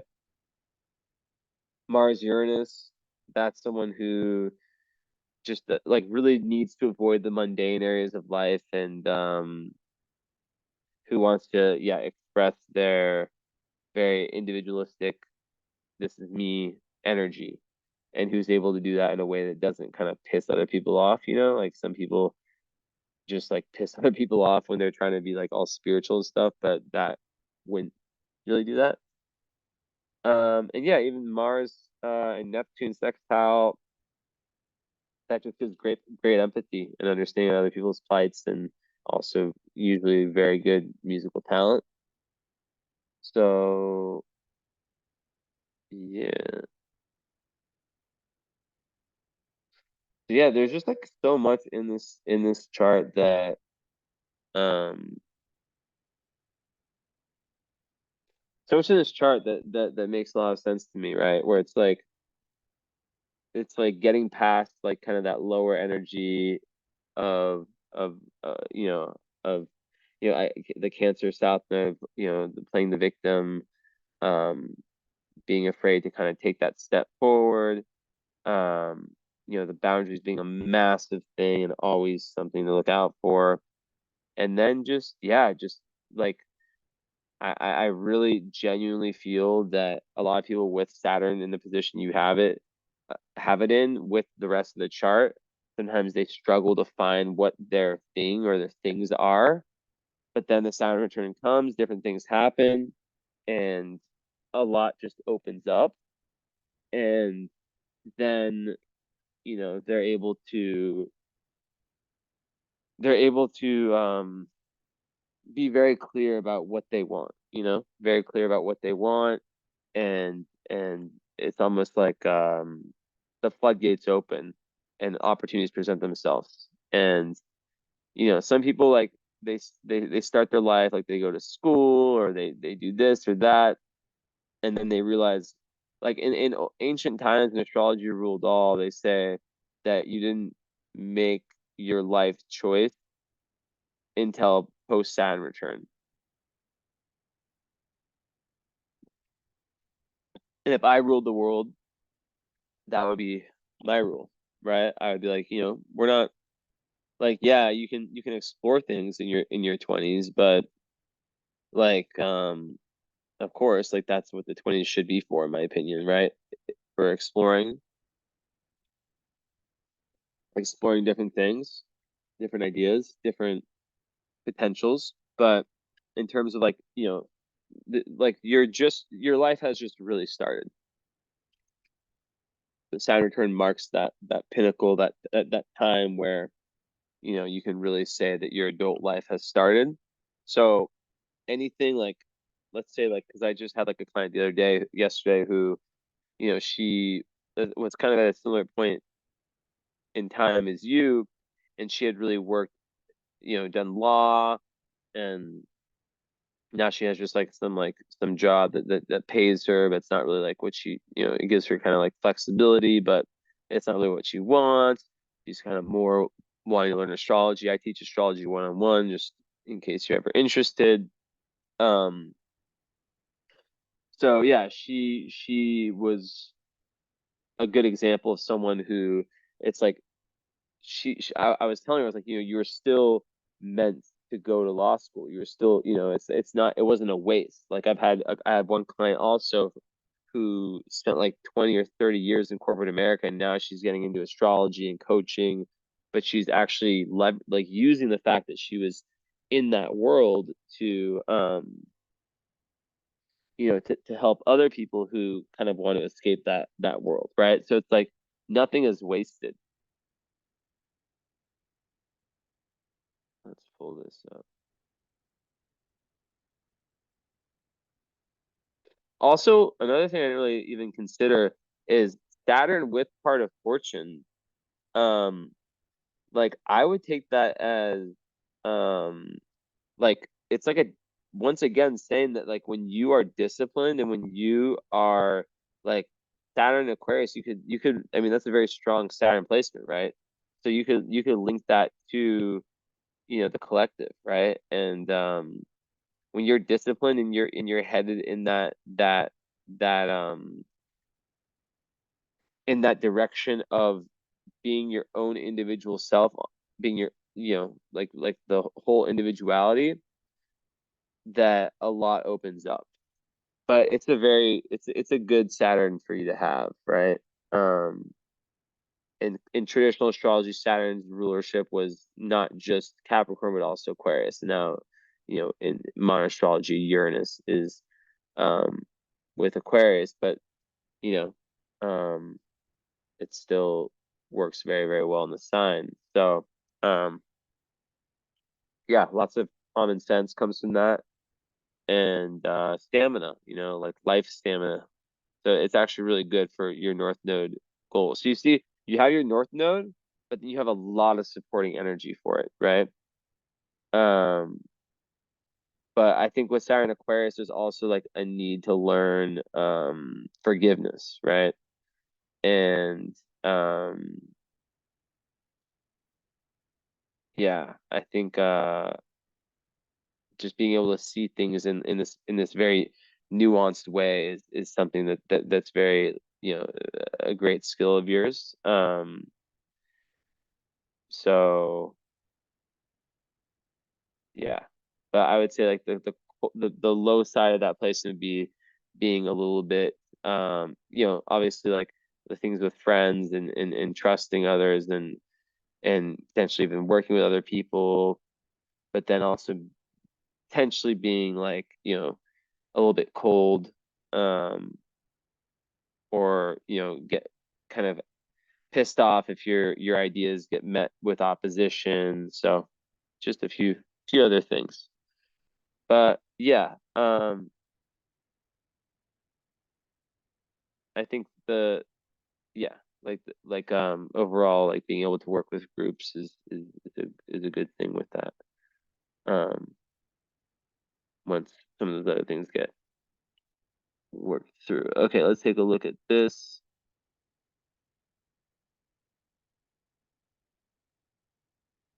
Okay, so you have one wealth star in your IC, Rigel. There you go. Interesting. Right in your IC. Um, so I don't okay, I don't really look at, I mean, I'm talking about it now. So but like it's not something I kind of just talked to someone in my comments the other day who kind of inspired me to start like talking about if you have South Node or North Node conjunct like an asteroid or something. So you have a witch asteroid Lilith conjunct your South Node. So take that for what you want. That could indicate that you were a witch in a past life, Um,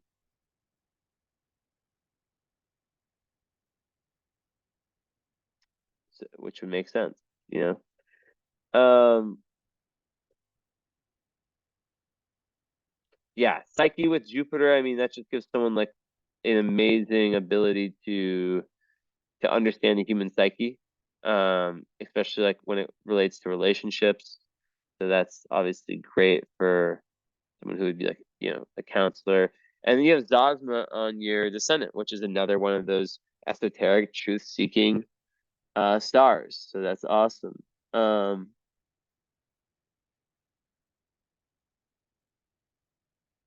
and then you have another one of the witch asteroids on your moon. So there's three of them. You have Hecate close enough to your moon to matter. And I don't dive into the meanings of those that much. You can search Hecate, Lilith, like not Blackwood Lilith, Lilith the asteroid, and then there's Circe. There's an article that talks about them. Let me just make sure I can find. If you search Hekate and then Lilith, Lillith, and then astrology, there should be, yeah, the article, it's called Astrology's Witches, Lilith, Circe, and Hecate. It's by darkpixieastrology.com. Read that article and just see how it resonates, because yeah, it's interesting.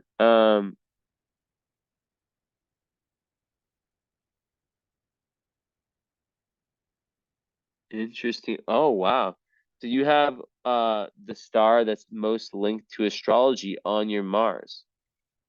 Isn't this correct?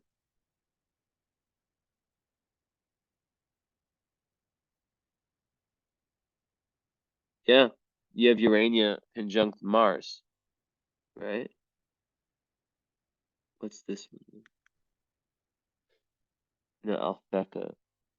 Yeah. So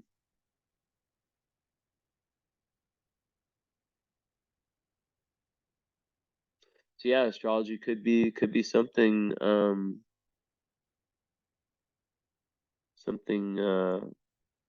importance.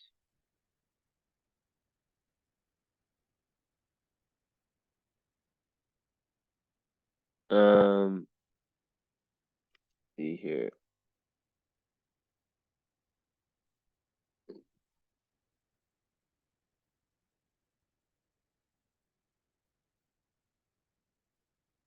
Yeah, Alphecca with Mars gives like a very active mind. Usually people with that are better writers than speakers, which makes sense with like the Scorpio energy. Um, and mm, mm, mm, yeah, it just makes you really sensitive to energy, so you can pick up negative energies quite easily, but also positive ones. So it just once again like um, speaks to like the importance of you in your environment and the people you're around.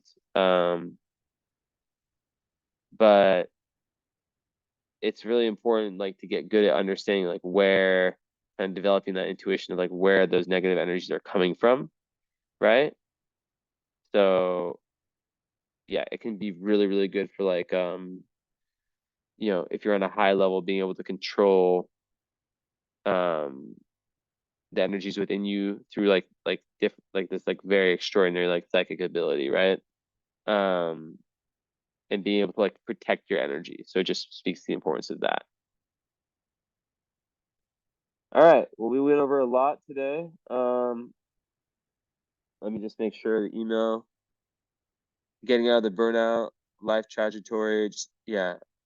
Yeah. I mean, understanding yourself, it's tough, right? It's like there's so many, it's so multifaceted. And it's not easy, right? Also, you got your reading on my lucky day, 1110. That's my lucky number. So,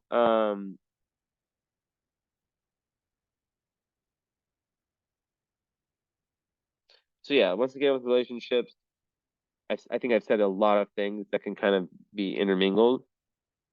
Life trajectory, I definitely see you as a healer, but I think that there's a ton of potential for you to as long as as long as you're going your own direction and learning and updating and not doing the thing where you're starting this, starting this, starting this, starting that, but like because you have so much focus, Scorpio energy, I think that, you know, I think that when you really, really love something, you can go so fucking intense I mean that in the best way possible, that it's amazing. Um, and hey Mika.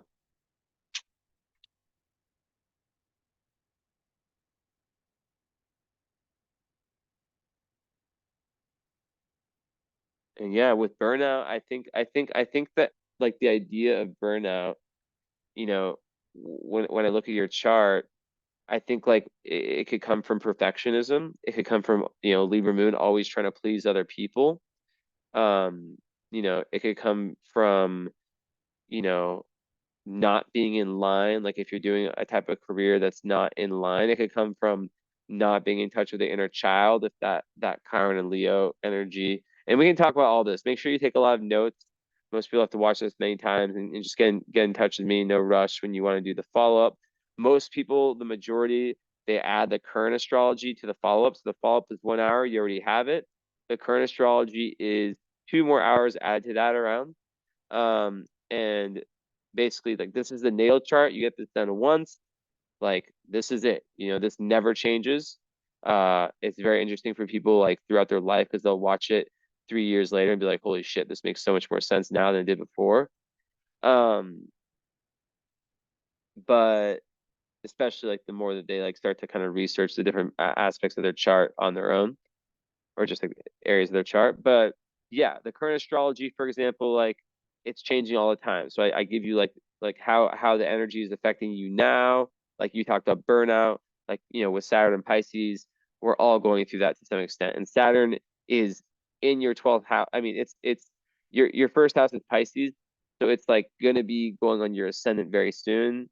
So that's just like one transit I see, like, right, just like, right off the bat. But there's a lot, not just transits. I go into everything, right? I go into progressions, um, solar return, so, house ingress by what, like, for example, what house the outer planets are in, and this amazing thing called the progressed lunar cycle, which tells so much about like the phase of life we're in. So yeah. Um, so I'm gonna write this down. I'm gonna give you a price of 270. Usually it's probably, I think, around like 400. So if you're interested in that, email me, jesseannistonastrology@gmail.com. I'll just write offered 270 for current. And yeah, so it becomes like a 3 hour live reading instead of just a 1 hour follow-up, which either way, it's all good. But you let me know. And how long did I go? 2 hours 17. Wow, oh my God. Well, I'm gonna go eat and sleep. Thank you so much. Ciao. And wow, I got this done so fast. Damn, less than a month, yo. Fuck. Crazy. Crazy. All right. Ciao.